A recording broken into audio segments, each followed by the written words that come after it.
बाबा ने तो ब्रह्म वाक्य यही बताया है, लास्ट सो फास्ट। आप तो अव्वल नंबर बात बताई, आपके फॉलोअर भी अव्वल नंबर निकल रहे हैं। हाँ, तो लास्ट सो फास्ट जो जाने वाले होंगे वो भी कोई उनका आधार होगा ना। वो किस आधार पर लास्ट में आने पर भी फास्ट हो जाएंगे? बाकी सब तो लास्ट में आने वाले फास्ट नहीं हो जाएंगे। दुनिया के जो दूसरे दूसरे धर्म सच्च रूपी रंगमंच पर बाद में आते हैं, वो शूटिंग पीरियड में भी बाप के बाद में बच्चे बनेंगे या पहले बच्चे बनेंगे? तो वो बाद में लास्ट में जो आएंगे वो भी फास्ट चले जाएंगे, चले जाएंगे। हाँ,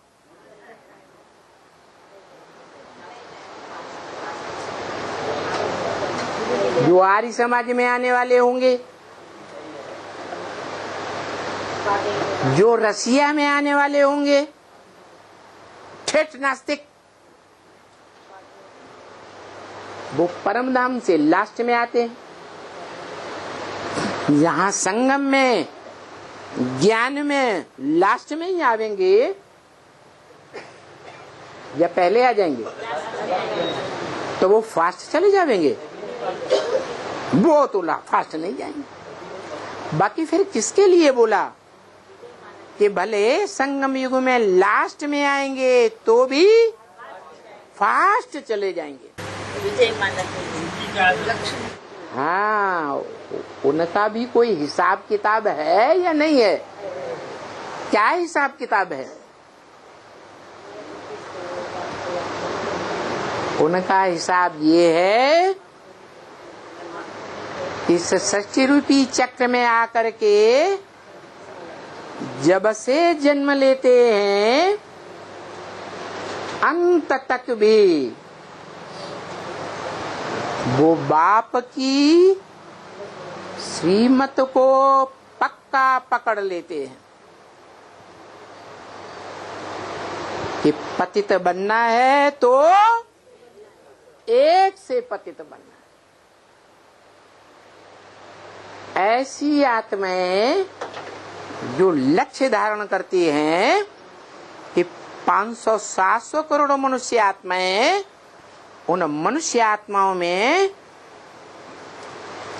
एक मनुष्य आत्मा के संग का रंग लेंगे।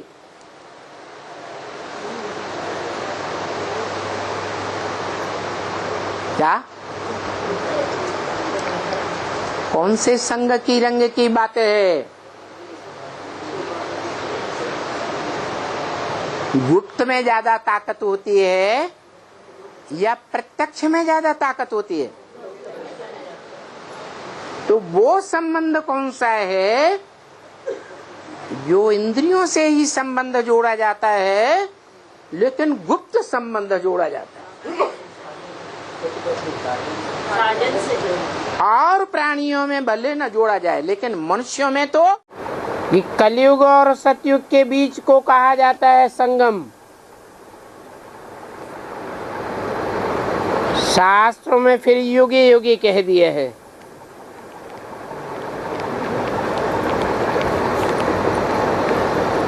लिख दिया है कि एक एक युग के बाद अवतार लेते हैं। संभवामि युगे युगे बाप समझाते हैं। मैं युगे युगे नहीं आता हूँ परंतु पुरुषोत्तम संगम युगे आता हूँ।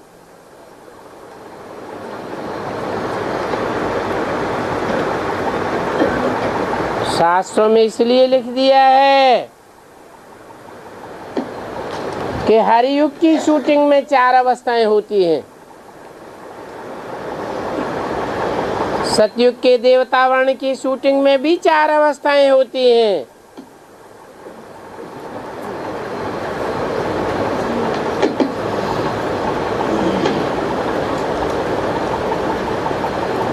जैसे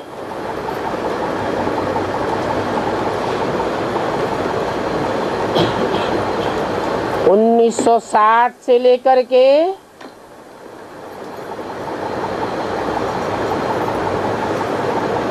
1974-75 तक 16-17 साल का जो टाइम हुआ, वो बेसिक ब्राह्मणों की दुनिया में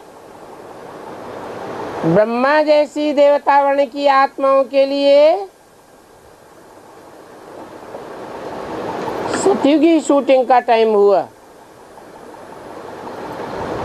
जहां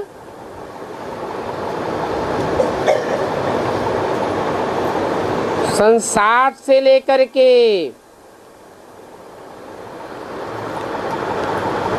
'जब चित्रों की वृद्धि हुई तो चित्रों के आधार पर लोगों ने समझना शुरू किया और ब्राह्मणों में सतयुगी शूटिंग के हिसाब से आबादी बढ़ने लगी।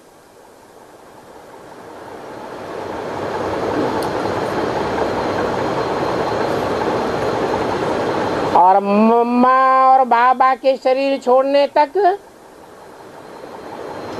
ये सतो प्रधान और सतो सामान्य शूटिंग होती रही।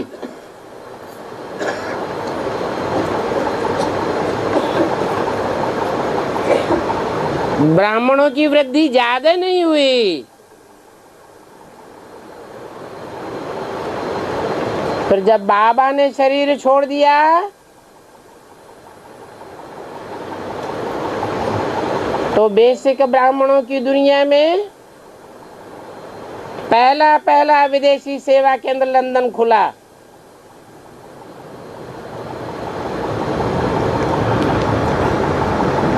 और विदेशों में भी ब्राह्मणों की आबादी बढ़ने लगी।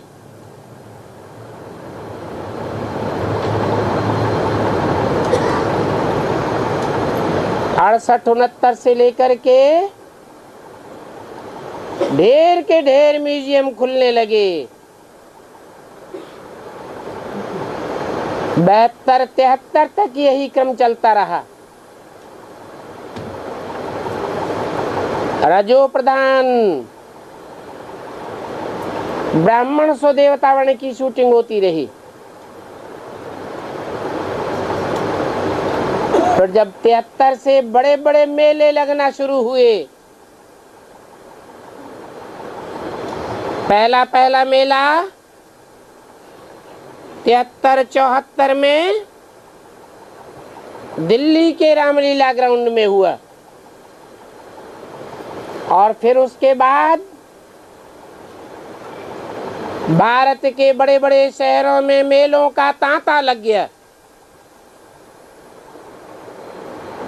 एक एक मेले में लाखों की तादाद में संख्या आने लगी।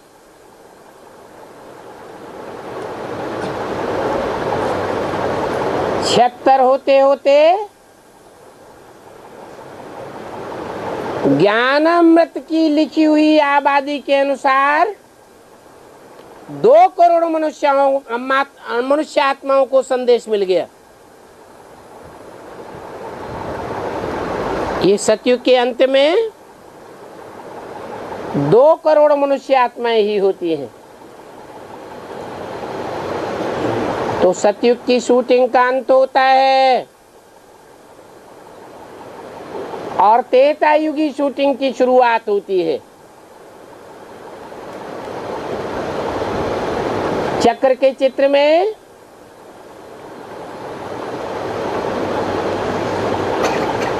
सतयुग का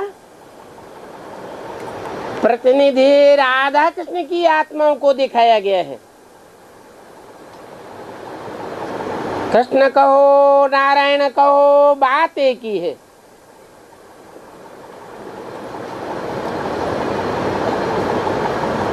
और 76 से त्रेता युग की प्रतिनिधि राम वाली आत्मा जगह ले लेती है।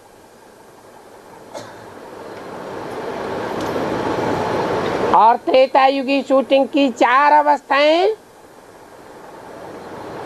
76 से लेकर के 77 संपूर्णता वर्ष से लेकर 87-88 तक जब तक दादा लेखराज ब्रह्मा की आयु 100 वर्ष पूरी होती है,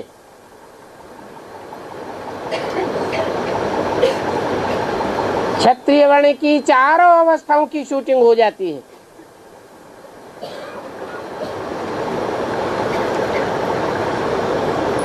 तो जैसे सतयुग आदि में और सतयुग अंत तक 4 अवस्थाओं की शूटिंग में ब्रह्मा उर्फ कृष्ण की उर्फ नारायण वाली आत्मा की प्रधानता है, ऐसे ही 76 से लेकर के 87 तक क्षत्रिय वर्ण की आत्माओं की प्रधानता रहती है। जो आत्मा यज्ञ के आदि में ही फेल हो चुकी थी,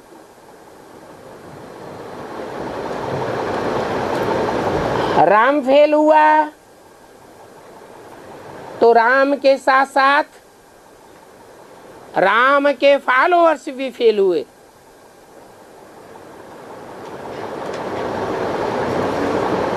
वही आत्माएं खास आकर के त्रेता युगी शूटिंग में अपना हिस्सा लेती है, 4 अवस्थाओं में पसार होता है।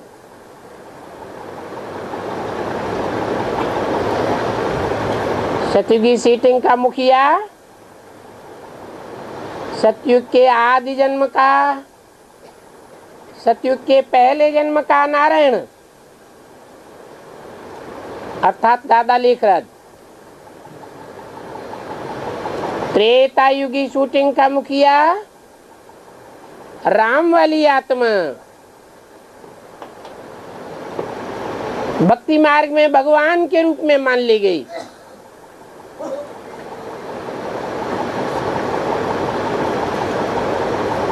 और जब त्रेता का अंत होता है,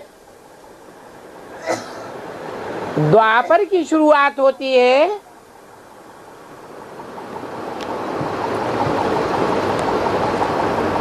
तो दादा लेखराज जो 100 साल आयु पूरी करते हैं,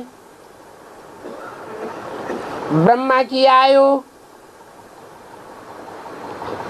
100 वर्ष पूरा होते ही मृत्युलोक में खलास हो जाती है।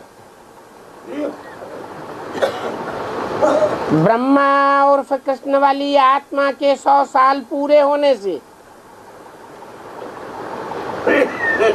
वो आत्मा मृत्युलोक समाप्त करती है, तो अमरलोक में जन्म लेती है, जिसको शास्त्रों में सागर में पीपल के पत्ते पर कृष्ण के गर्भ महल के चित्र के रूप में दिखाया गया है।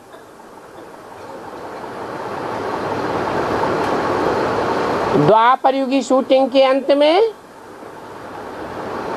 उसी कृष्ण को महाभारत युद्ध की शुरुआत करते दिखाया गया।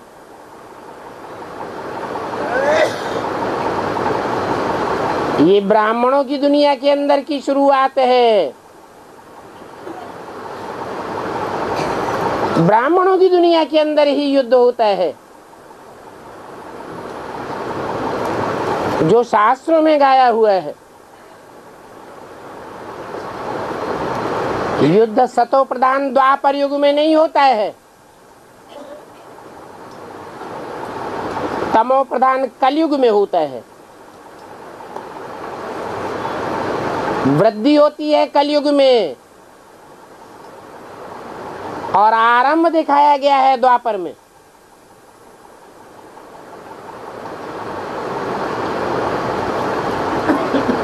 वे पूरा होते होते द्वापर युगी शूटिंग पूरी हो जाती है। और कृष्ण वाली आत्मा ब्राह्मणों की दुनिया में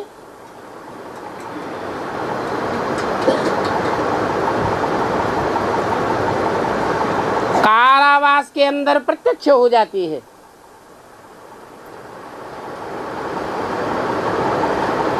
अट्ठानवे 99 का ही वर्ष ऐसा है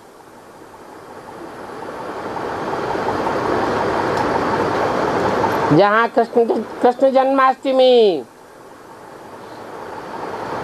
और 15 अगस्त स्वतंत्रता दिवस कारावास से स्वतंत्र होने का दिवस एक साथ मनाया जाता है।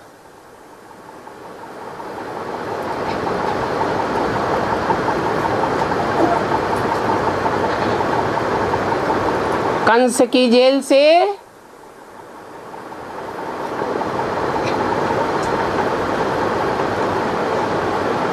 कृष्ण वाली आत्मा प्रत्यक्ष रूप में स्वतंत्र हो जाती है। जो अव्यक्त वाणी में बोला है 99-2000 के आसपास कि बाप दादा दुनिया वालों की नजरों से ओझल हो गए। दुनिया वाले हैं कंस संप्रदाय और ब्राह्मणों की एडवांस दुनिया में प्रत्यक्ष हो गए बच्चों के सामने।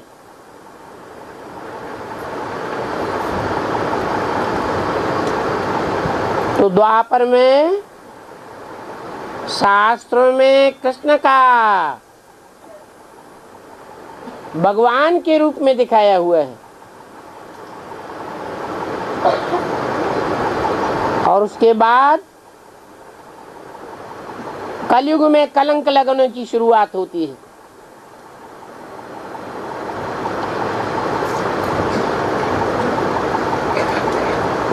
वो कलंक लगने की बात सात्विक स्टेज से उठ करके तामसी स्टेज तक उसकी लहर कलकत्ते तक पहुंचती है।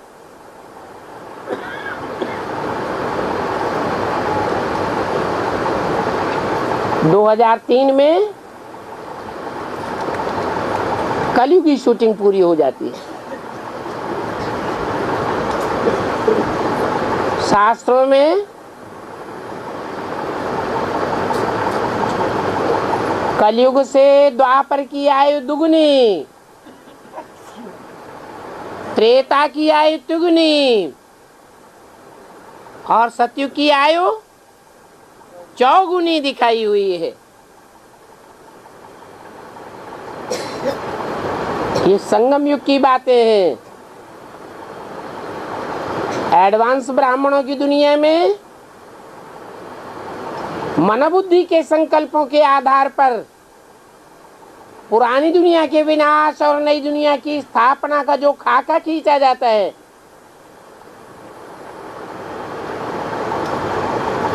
उसमें कलयुगी शूटिंग 3-4 वर्षों की है।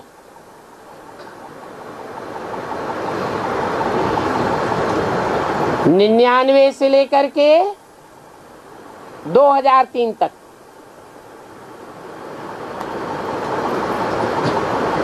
हर युग की शूटिंग में 1 वर्ष रुंग का जोड़ा गया है।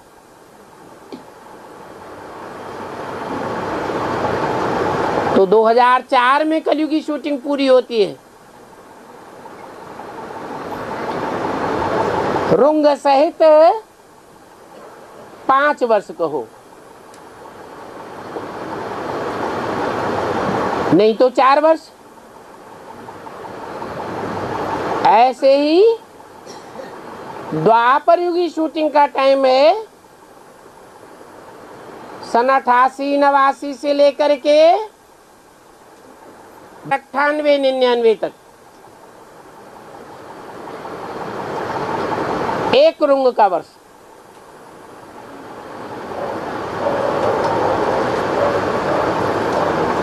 द्वापर युग की शूटिंग में भी ये 8-9 वर्ष अनुदय हुए हैं और त्रेता युग की शूटिंग 76 से लेकर के 88 तक।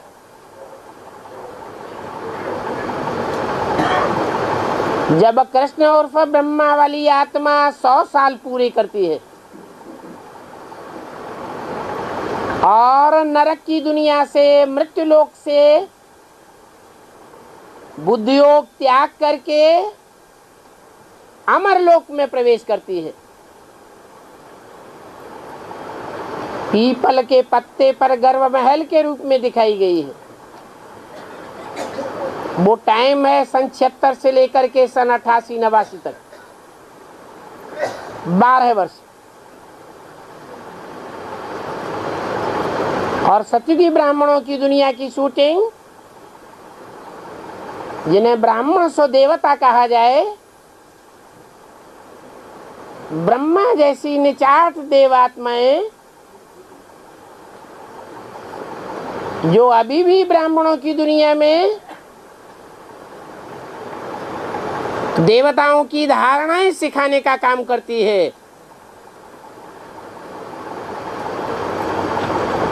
1960 से लेकर के 1975 तक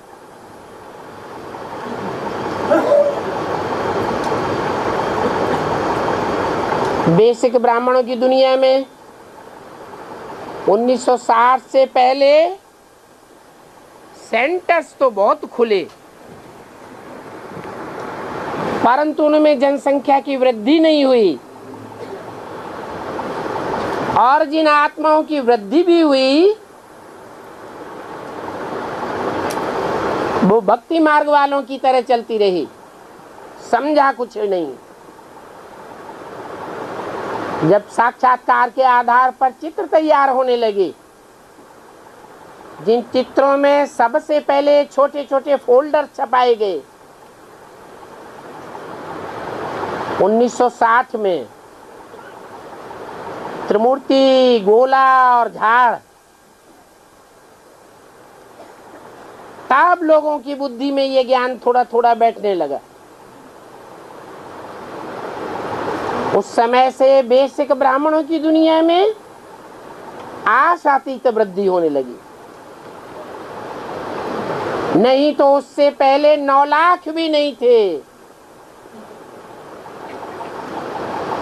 जो 9 लाख बढ़ते बढ़ते 1975 तक सतयुगांत की आबादी 2 करोड़ साबित हो जाती है।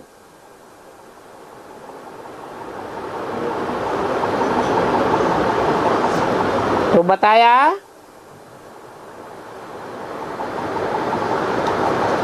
कि हर 2 युगों के बीच में संगम होता है।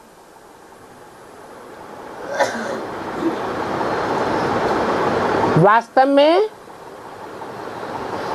हर युग की शूटिंग के बाद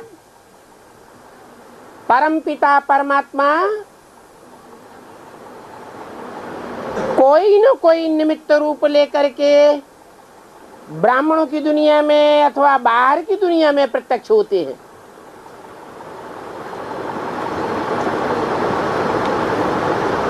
चाहे दादा लेखराज के रूप में, ब्रह्मा के नाम रूप से, चाहे शंकर की दूसरी मूर्ति के रूप से,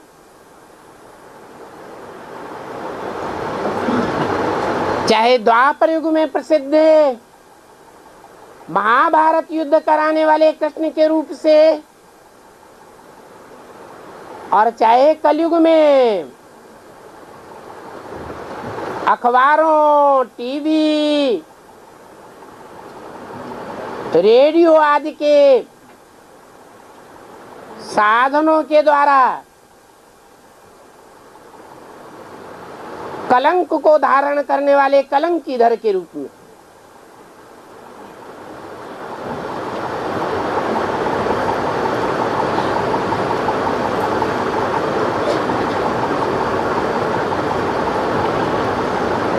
इसलिए गीता में लिख दिया है संभवामि युगे युगे। बाकी ऐसी बात नहीं है कि भगवान कोई हर युग में प्रत्यक्षता रूपी जन्म लेता है। बच्चा पैदा होता है, कहते हैं जन्म लिया।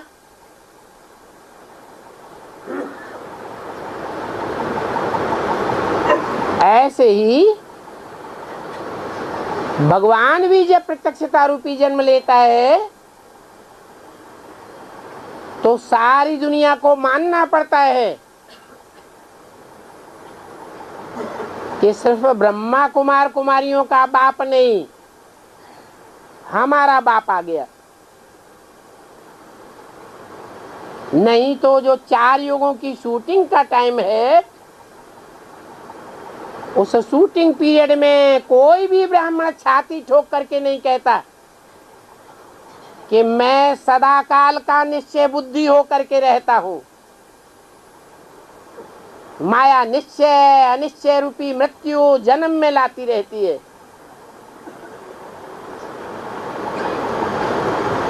परंतु 4 युगों की शूटिंग पूरी हो,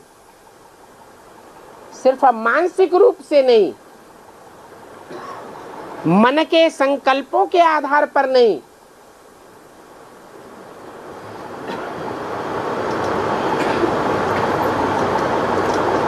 जो विष्णु की तीसरी मूर्ति गाई हुई है, प्रैक्टिकल पार्ट बजाने वाली तीसरी मूर्ति, प्रैक्टिकल कर्म के आधार पर बच्चों के द्वारा संसार में प्रत्यक्षता हो जाए। जो सुने, जो देखे, जो संसर्ग संपर्क संबंध में आवे, वो ये बोले कि हमारा बाप आया हुआ है।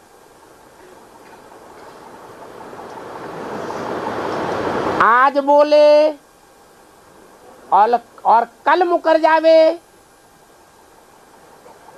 इसको कोई जन्म नहीं कहा जाता। बच्चा जन्म लेता है तो माँ बाप से लेकर के, परिवार वालों से लेकर के, सगे संबंधियों से भी लेकर के, गांव वालों, जनपद वालों, सारी दुनिया को मानना पड़ता है कि बच्चे ने जन्म लिया। ऐसे कोई नहीं कहता कि पता नहीं कल जन्म लिया था, आज मर गया।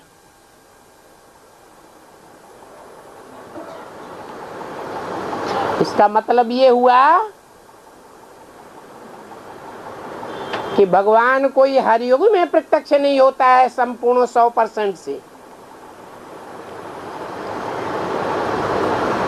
ये तो तीनों मूर्तियों का कार्यकाल जब पकता है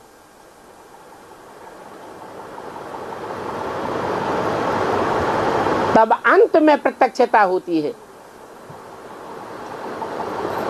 सारे संसार को मानना पड़ता है। दुनिया के जो बड़े बड़े बुद्धिजीवी लोग हैं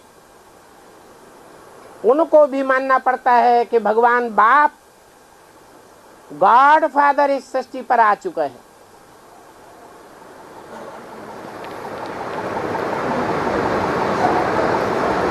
तो बाप कहते हैं कि तुम बच्चे भी जानते हो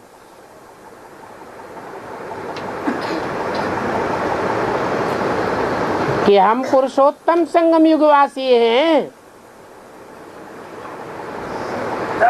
पुरुषों में अर्थात शरीर रूपी पुरी में जो शयन करने वाली आत्माएं हैं, उन आत्माओं के बीच में जो उत्तम उत्तम आत्माएं हैं वो अभी प्रत्यक्ष हो रही है।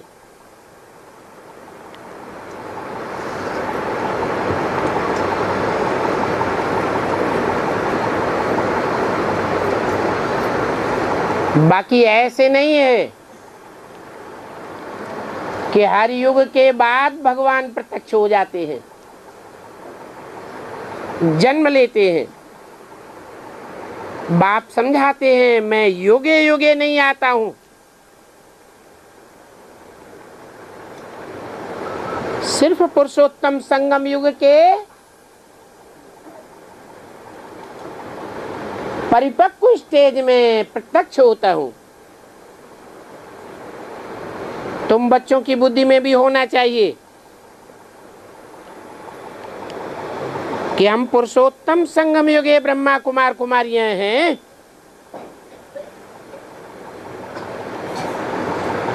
अभी ना हम सतयुग में हैं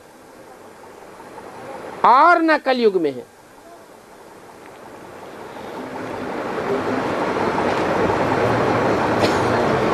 तुम अभी सतयुग में जाने के लिए पुरुषार्थ कर रहे हो।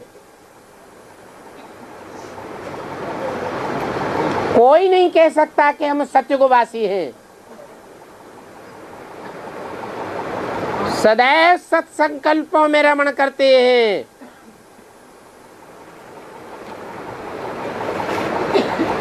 वहां पवित्रता के बगैर तो कोई जा ही नहीं सकता।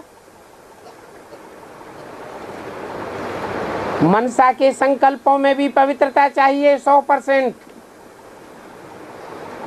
दृष्टि में भी 100% पवित्रता चाहिए, वाचा में भी पवित्रता चाहिए, कर्मेंद्रियों में भी पवित्रता चाहिए। तब कहेंगे सतयुगवासी।